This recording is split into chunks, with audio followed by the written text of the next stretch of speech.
자, 제 성경책은 로마서 245쪽, 신약성경 245쪽에 있습니다. 로마서 5장 12절로 21절을 제가 봉독해 올리겠습니다. 그러므로 한 사람으로 말미암아 죄가 세상에 들어오고 죄로 말미암아 사망이 들어왔나니 이와 같이 모든 사람이 죄를 지었으므로 사망이 모든 사람들에게 이르렀느니라.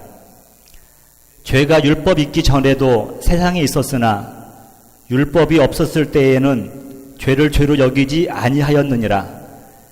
그러나 아담으로부터 모세까지 아담의 범죄와 같은 죄를 짓지 아니한 자들까지도 사망이 왕노릇하였나니 아담은 오실자의 모형이라.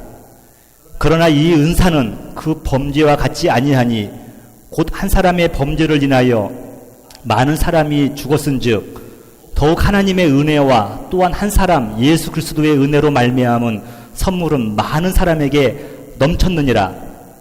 또 이 선물은 범죄한 한 사람으로 말미암은 것과 같지 아니하니 심판은 한 사람으로 말미암아 정죄에 이르렀으나 은사는 많은 범죄로 말미암아 의롭다 하심을 이름이니라. 한 사람의 범죄로 말미암아 사망이 그 한 사람을 통하여 왕노릇하였은즉 더욱 은혜와 의의 선물을 넘치게 받은 자들은 한 분 예수 그리스도를 통하여 생명 안에서 왕노릇하리로다.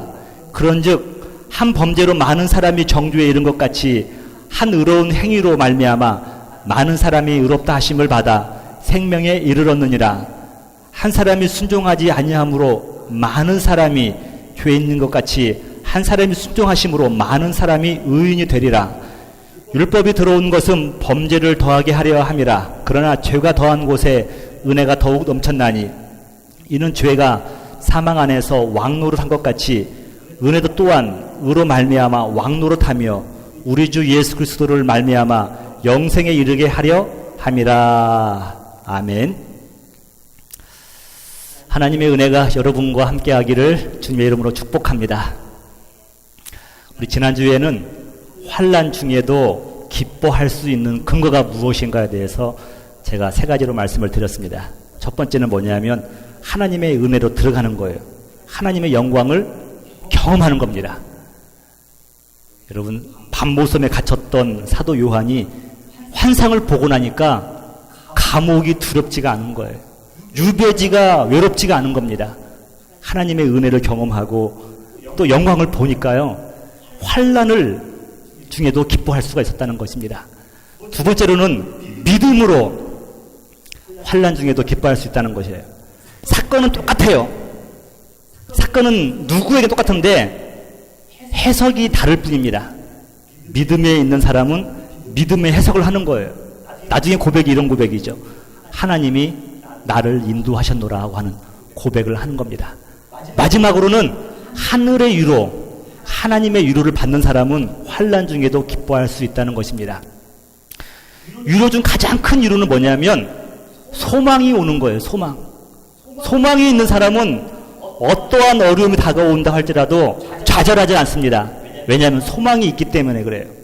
우리 믿는 자들은 하나님께서 우리에게 소망을 주셨다라고 말씀을 하고 있습니다. 오늘은 나의 소속은 어디인가라는 제목으로 말씀을 나누려고 합니다. 실은 어제까지 제가 한 주간 동안 말씀을 준비하면서 제목을 이렇게 정했었어요. 그 한 사람 때문입니다 라고 제목을 정했는데, 혹시나 여러분들이 오해를 할까봐 또 뭐 이렇게 여러 가지 불미스러운 일이 있는데 그럴까봐 제가 이렇게 제목을 바꿨어요. 나의 소속은 어디인가. 제가 이렇게 부드러운 남자입니다.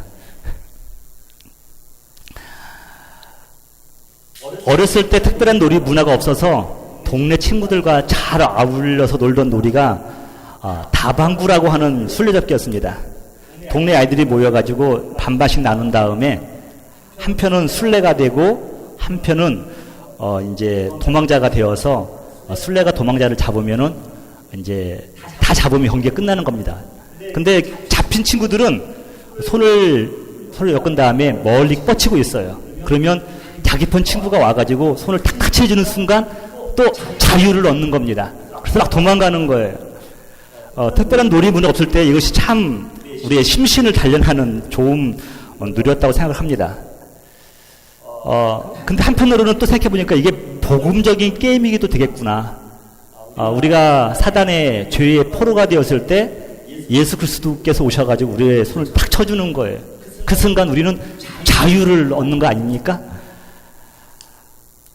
제가 한번 야유예배 나가면 여러분들과 함께 해보곤 그 게임 중에 하나입니다. 그 당시 우리 동네에는 유독 이 방면에 탁월한 형이 한 명 있었습니다. 그 형이 들어간 팀이 대부분 게임에서 이기는 것이었어요. 그 형은 저의 어린 시절의 모델이었고 저의 스타였습니다. 그래서 편을 나눌 때마다 저 소원은 이거였었어요. 그 형편에 들어갈 수만 있다고 한다면 너무도 좋은 것이었습니다. 그 형과 한 팀이라고 한다면 순례가 되었건 도망자가 되었건 너무너무도 즐겁고 행복한 시간이었습니다. 그런데 그 형과 다른 편이 됐다고 한다는 것은요, 너무너무 재미도 없고 흥미를 잃고 마는 그런 게임이었습니다. 지금 생각해보니까 내가 순례인가 도망자인가 중요한 것이 아니었어요. 그 잘나는 형이 내 편인가 내 편이 아닌가에 따라서 그 게임의 재미가 달려있던 것 같습니다. 신앙생활을 한마디로 정하기란 불가능하지만 저는 이렇게 말하고 싶습니다. 나는 어느 편에 서 있는가? 나는 어디 소속인가? 이것이 우리의 영적인 문제를 결정하는 문제라고 생각합니다. 착하고 정직하고 능력 있고 실력 있는 것, 이런 것은 그 다음 문제입니다. 첫 번째가 뭐냐면 나는 어느 편에 속해 있는 것인가예요. 오늘 본문에서는 우리에게 왜 하나님의 의로움이 필요했는가에 대해서 말씀을 하고 있습니다. 그러면서 우리가 소속되어 있는 두 우두머리를 소개하고 있어요. 저와 여러분들 모든 사람은 싫든 좋든 간에 상관없이 이 두 우두머리에 속해 있는 겁니다. 첫 번째 우두머리는 첫 번째 사람 아담입니다. 두 번째 사람은 둘째 아담 대신 예수 그리스도예요. 여러분 잘 아시는 것처럼 성경의 주제는 사랑입니다. 여러분 사랑이라고 하지만 이 사랑이 그 사람이 처한 상황과 위기를 외면하고 사랑만 말하고 한다고 한다면 그것은 참 사랑이 되지 않는 것입니다. 제가 과거에 부교육자 시절 때, 전도사 시절 때 임종을 앞둔 우리 성도님들을 신방할 일이 참 많이 있었습니다. 그때는 제가 잘 모르니까요, 이렇게 기도했어요. 하나님 살려주시옵소서. 예수님의 이름으로 명한원이 살아날지어다. 뭐 듣고 본 건 있어가지고 바로 임종을 앞두고 있는 성도 앞에서도 예수님의 능력으로 살려달라고 막 그런 기도를 한 거예요. 잘 생각해 보니까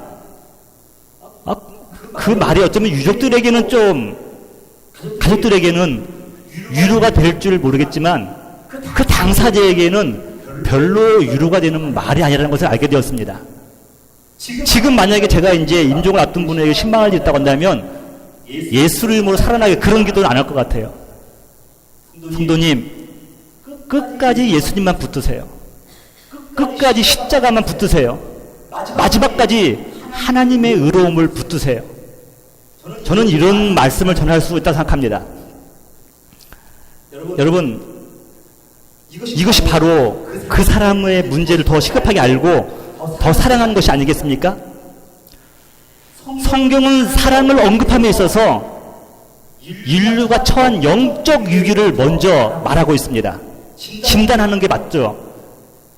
인류가 모두 죄의 노예가 되었다는 것입니다. 또 그 근본적인 이유에 대해서 말씀을 밝히고 있습니다. 성경은 말하기를 첫 번째 사람 아담의 불순종의 죄가 전 인류에게 영향을 끼쳤다라고 말하고 있어요. 여러분, 부정하고 싶어도 부정할 수 없는 명백한 사실입니다. 할아버지가 최씨니까 아버지도 최씨고 저도 최씨고 제 아들도 최씨예요.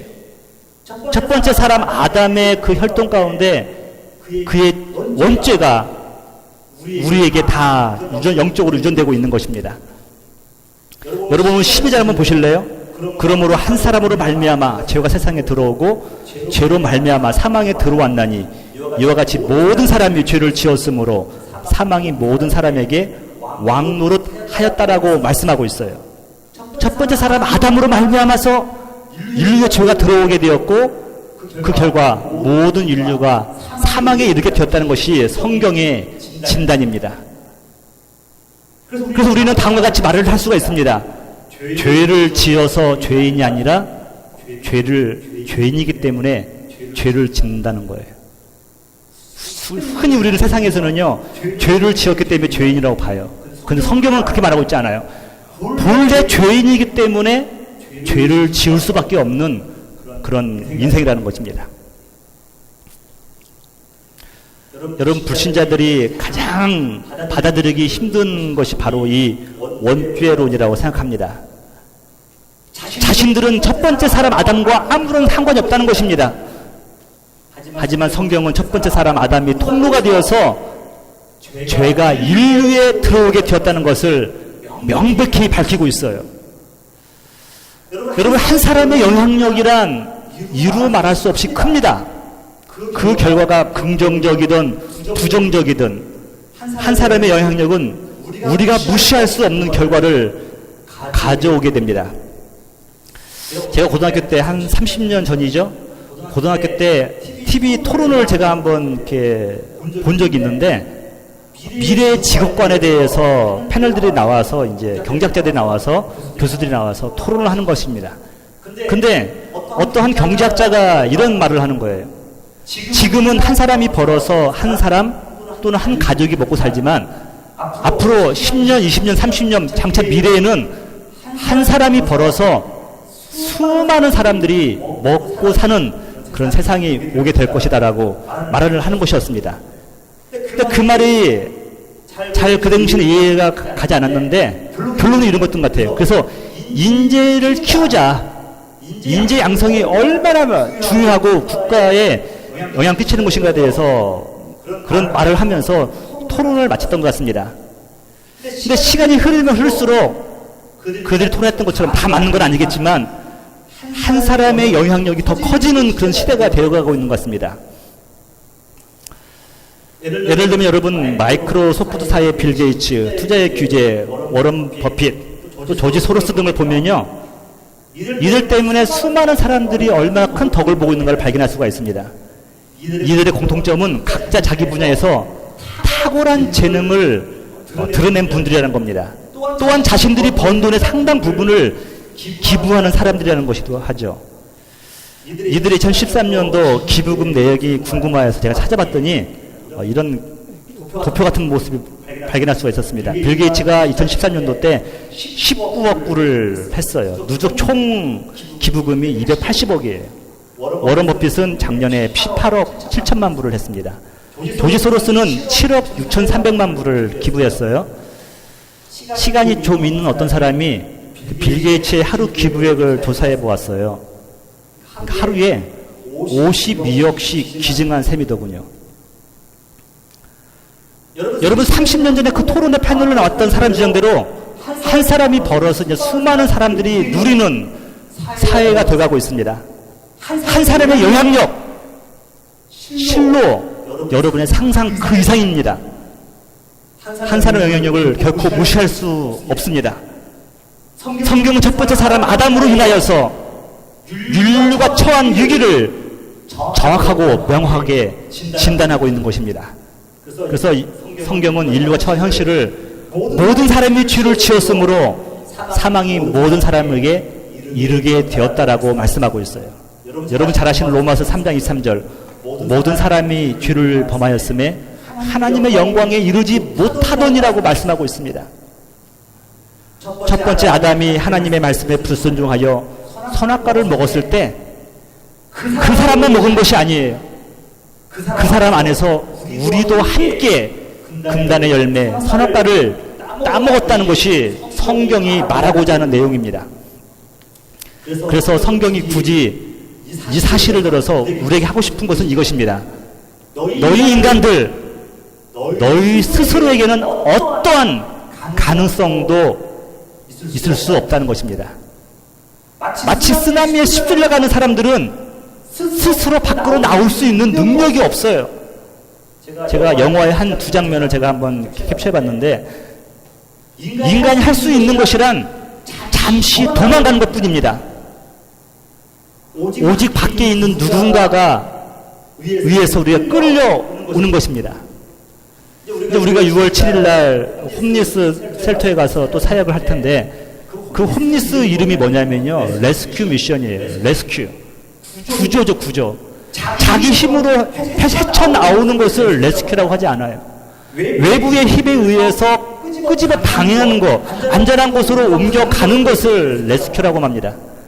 이것을 구원이라고 그래요. 구조라고 말을 하고 있는 거예요.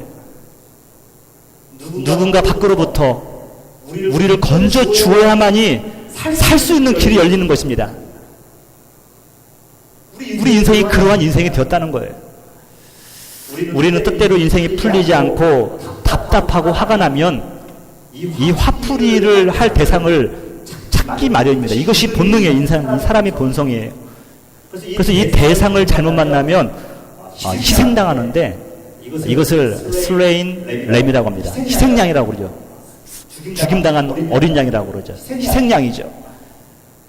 여러분, 나의 분노를 잠시 풀기 위해서 분노의 발사를 통하여서 누군가에게 풀었다고 한다면 잠시 내 마음은 후련할지 모르겠습니다. 그런데 본질적인 문제가 해결되질 않는 거예요. 내 인생이 왜 이리 힘들고 어려운 이유를 깨달아야 됩니다. 누구의 탓이 아니라는 거예요, 여러분. 배우자 때문에 망하게 된 것이 아닙니다. 자녀 때문도 아니고 형제 자매 때문도 아니에요. 부모 때문에 내가 이렇게 어려운 것이 아니에요, 여러분. 아담의 죄가 통로가 되어서 들여온 후에 나의 죄 때문에 내가 망하게 되었다는 것입니다. 이것을 이사야는 이렇게 고백하고 있어요. 이사야의 고백 보면은 잘 드러나 있습니다. 이사야 6장 5절이죠. 그때 내가 말하되 화로다 나여 망하게 되었도다. 엄마 때문에 망하게 되었어. 제가 철부지 때 저도 모르게 이렇게 말했던 적이 있었던 것 같아요. 형 때문에 어려워. 당신 때문에 힘들어 죽겠어. 이사야는 이렇게 말하지 않았어요. 화로다 나여 망하게 되었도다. 그 다음에 고백이에요. 나는 입술이 부정한 사람이에요. 나는 입술이 부정한 백성 중에 거주하면서 만군의 여호와이신 왕을 배웠습니다. 망하게 된 것이 주위 사람이 아니라, 배우자가 아니라, 자녀가 아니라, 부모가 아니라 내 부정한 입술 때문에 그렇다는 거예요. 이 부정한 사람이 거룩하신 하나님을 보았기 때문에 망하게 되었다는 것입니다. 인류가 처한 위기는 그들의 죄 때문이에요. 성경이 이것을 말하고 있는 것입니다. 14절에 보니까 사망이 왕 노릇했다는 거예요. 여러분들이 예수님 믿기 전에 여러분의 왕 노릇이 누구였냐면 사탄이고 죄였어요. 한 사람의 불순종의 영향력 너무너무 큽니다. 여러분, 감사하는 사람 주위에는 감사가 넘치는 사람들이 많이 있어요.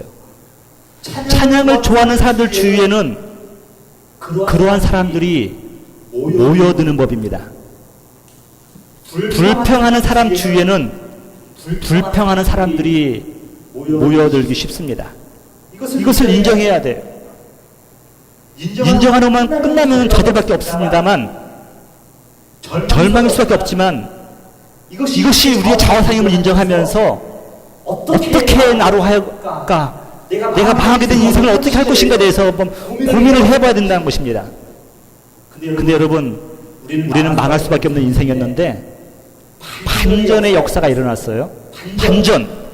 여러분 15절 보면은 그러나, 여러분 제 성경처럼 이 그러나의 동그라미가 너무너무 크게 그려져 있어요. 왜냐하면 이 그러나의 은혜 때문에 제 인생이 살맛나기 때문에 그래요. 여러분, 우리 중고등학교 때 배웠지 않습니까? 그러나는 역접관계예요. 반전이 있다는 거예요. 반전. 요즘 재미있는 영화들 보면은 반전의 소재가 숨겨져 있어야 됩니다. 설교도 좀 반전이 있는 설교가 매력적일 것 같아요. 대부분 그 한 주간에 교회에 무슨 문제가 있으면 주일날 설교 가운데서 그 이야기가 흘러나오지 않습니까? 예를 들어서 순종의 문제가 좀 있었다. 성도들이 뭐 순종하지 않았다. 그러면 대부분의 성도들이 교회에 가면서 예상을 합니다. 오늘은 목사님이 분명히 순종이 제사보다 낫다. 이 말씀을 할 것이다라고 기대를 합니다. 그런데 교회 설교를 듣는데 목사님이 그걸 언급하지 않는 거예요. 그러면서 무슨 말씀하시냐면 내 탓이요. 내가 하나님 앞에서 불충한기 때문이에요. 이 고백하는 설교를 하시는 거예요. 그때 성도들의 마음이 같이 열리는 겁니다. 반전의 은혜, 반전의 매력이 있는 거 아닙니까? 어렸을 때 자주 보았던 그 TV 중에서 수사반장이라고 하는 것들이 있었는데, 수사반장을 보면은요, 처음부터 끝까지 우리는 금방 범인이 누군가를 알 수가 있습니다. 왜 그렇습니까, 여러분? 범인은 10중 8구 인상이 험악하고 범인 할 사람이 범인 역할을 해요. 범죄형 인간이 범인을 맡는 거예요. 하지만 오늘날은 어떻습니까, 여러분? 범인같이 험악한 사람은요, 함정에 불과합니다. 오히려 젠틀하고 요조 숙녀인 사람이 범인일 때가 참 많이 있습니다. 이것이 반전이에요. 반전. 여러분, 이와 같이 신앙생활도 반전이 이루어졌다는 것이에요. 우리 모두가 죄로 인해서 망하게 되었다는 것이 성경의 말인데, 그러나 이 은사는 그 범죄와 같지 않다라고 말을 하면서 저 여러분에게 반전의 은혜를 주고 있는 것입니다. 여러분, 은사는 영어 성경을 보니까요, 기프트예요. 또 어떤 성경을 보니까 프리 기프트예요. 공짜 은혜란 거죠. 선물이란 것이죠. 하나님의 은사, 죄로 인해서 우리에게 사망에 들어왔는데 하나님의 은사로 말미암아서 우리에게 또 생명에 들어왔다는 거예요. 의로움이 왔다는 거예요. 첫째 아담 한 사람을 통하여 인류에게 죄가 들어와 절망을 안겨주었다고 한다면, 둘째 아담 예수 그리스도를 통하여서 우리에게 선물이 주어졌다는 것입니다. 제가 여러분에게 이 선물을 이 시간 드립니다. 이 선물이 뭐냐면 바로 하나님의 의로움으로 말미암아서 우리가 의로워지는 거예요. 죄인이 의롭다고 하는 것만큼, 인정받는 것만큼 더 큰 축복이 어디 있습니까? 예수 그리스도를 통하여서 내 인생의 반전의 드라마가 시작되었다. 여러분, 오늘 이 시간 이후로 여러분들은 더 이상 죄의 자녀가 아닙니다.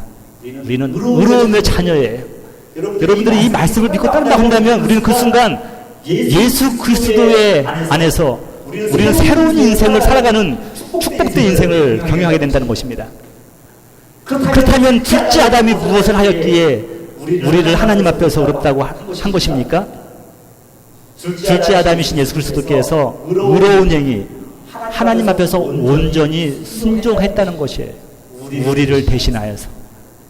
그 결과 그 안에서 많은 사람들이 의인이 되었다라고 성경을 말씀하고 있습니다. 첫 번째 아담 안에서 모든 인류가 죄인이 되었던 것처럼 둘째 아담 안에서 우리가 의인이 되었다고 성경을 우리에게 말씀해 주고 있습니다. 그래서 오늘 본문을 정리하면 다음과 같이 요약할 수가 있습니다. 한 사람을 통하여 죄가 전 인류에게 들어오게 되었고, 또 다른 한 사람을 은혜의 통로가 되었다는 것입니다. 첫 번째 사람을 통하여서는 사망이 들어왔고, 둘째 사람을 통하여서는 영생이 들어왔다는 것입니다.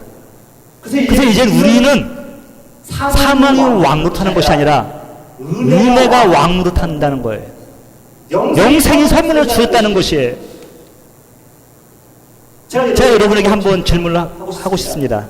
그렇다면 여러분, 지금은 여러분들은 어느 편에 서 계십니까? 누구의 영향을 받고 있습니까? 첫 번째 아담입니까? 아니면 둘째 아담입니까? 이것을 우리는 알아야 됩니다. 우리는 첫 번째 아담처럼 죄의 통로로 쓰임받을 것인가? 아니면 둘째 아담이신 예수 그리스도처럼 생명을 전하는 복음의 통로로 쓰임을 받을 것인가에 대해서 우리는 결단을 해야 됩니다. 내가 아직도 첫 번째 사람에 속해 있다고 한다면 아무리 노력을 하고 착하게 살려고 한다 할지라도 열매는 사망일 뿐입니다. 하지만 둘째 아담이신 예수 그리스도 안에 있다고 한다면 좀 부족하면 어떻습니까? 실수하면 어떻습니까? 그러나 궁극적인 열매는 생명의 열매, 영생을 얻을 수 있다고 성경에서는 말씀하고 있습니다. 저는 감히 여러분에게 부탁을 합니다. 여러분, 좋은 열매 맺으려고 많이 노력하지 마세요. 또 나쁜 열매 맺지 않으려고 몸부림치지 말아도 됩니다. 다만 내가 어디 소속인가만 여러분 그것만 확실히 알고 있으면 돼요. 사과나무에서는 사과가 열립니다. 배나무에서는 배가 열리듯이 좋은 열매는 좋은 나무에 붙어 있을 때 열리는 겁니다. 나쁜 열매는 아무리 좋은 걸음을 쳐도 결국에는 나쁜 나무에서 나쁜 열매가 맺을 수밖에 없는 것입니다. 마태복음 7장 17절에 이렇게 말씀하고 있어요. 이와 같이 좋은 나무마다 아름다운 열매를 맺고 못된 나무가 나쁜 열매를 맺나니 좋은 나무가 나쁜 열매를 맺을 수 없고 못된 나무가 아름다운 열매를 맺을 수 없느니라. 예수님께서 당신을 따르는 자들 소속이 어디 있는 것에 따라서 그 인생의 열매가 이렇게 말씀하고 있는 것입니다. 다시 한번 여러분에게 묻습니다. 여러분은 어디에 속해 있습니까? 첫 번째 아담입니까? 아니면 두 번째 아담입니까? 이것이 우리의 삶의 열매를 결정하게 되는 것입니다. 이제 믿음으로 그리스도 예수 안에 있음을 여러분 고백하고 살아가시기 바랍니다. 그분이 나를 당신의 뜻을 위하여 선택하셨기 때문에 여러분 한 사람을 통하여서 장차 행하실 주님의 그 놀라운 일들을 기억하시면서 부디 복음의 통로로 쓰임받는 여러분 되시기를 주님의 이름으로 축복합니다. 다 같이 일어나셔서 우리 이 시간 기도에 부르시면서 결단하도록 하겠습니다.